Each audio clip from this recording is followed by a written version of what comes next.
அன்பு நேயர்களுக்கு வணக்கம்.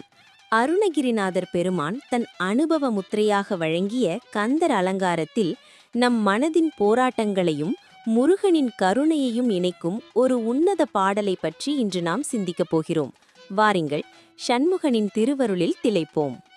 குப்பாச வாழ்க்கையுட் ஊத்தாடு மைவரில் கொட்படைந்த இப்பாச நிஞ்சனை ஈடேற்றுவாயிரு நான்கு வெற்பும் அப்பாதியாழ் விழமேரும் குலுங்க விண்ணாறு முய்யா சப்பாணி கொட்டிய கையாறு இரண்டு உடை சண்முகனே.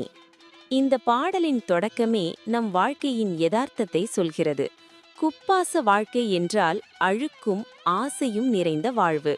புலன்களின் பின்னால் ஓடி அலைபாயும் நம் மனதைக் கண்டு அருணகிரிநாதர் வருந்துகிறார். இப்பாச நெஞ்சனை ஈடேற்றுவாய், அதாவது உலக பற்றுகளில் சிக்கி தவிக்கும் என்னை நீதான் கரை சேர்க்க வேண்டும் என்று முருகனிடம் முறையிடுகிறார். அடுத்த வரிகளில் முருகனின் விஸ்வரூபம் விவரிக்கப்படுகிறது.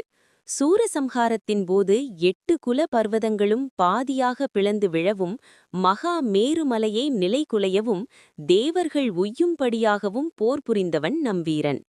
இவ்வளவு வலிமை வாய்ந்த அந்த சண்முகன் 12 கரங்களால் சப்பாணி கொட்டி விளையாடுகிறான். குழந்தை முருகன் தன் கைகளை தட்டி விளையாடும் அந்தச் செயல் பிரமஞ்சத்தையே அதிரச் செய்யும் வல்லமை கொண்டது.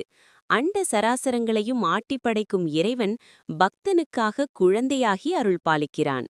நாம் நம்முடைய கவலைகளிலும் உலக பாசங்களிலும் சிக்கித் தவிக்கும்போது சண்முகனின் 12 கரங்களைச் சரணடைந்தால் நம் அறியாமை என்னும் சூரனை அழித்து அவன் நமக்கு நல்வாழ்வு தருவான். சப்பாணி கொட்டிய கை நம்முடைய வினைகளையும் சேர்த்து தட்டி அழித்துவிடும் என்பதே இந்த பாடலின் உட்பொருள். கந்தர் அலங்காரத்தின் இந்த பாடலை தினமும் சிந்திப்பவர்களுக்கு மன அமைதியும் தடைகளை தகர்க்கும் துணிவும் கிடைக்கும். இந்த பதிவு உங்களுக்கு பிடித்திருந்தால் மறக்காமல் லைக் செய்து மற்ற முருக பக்தர்களுக்கும் பகிருங்கள். கந்தனருள் காக்கட்டும். ஓம் முருகா.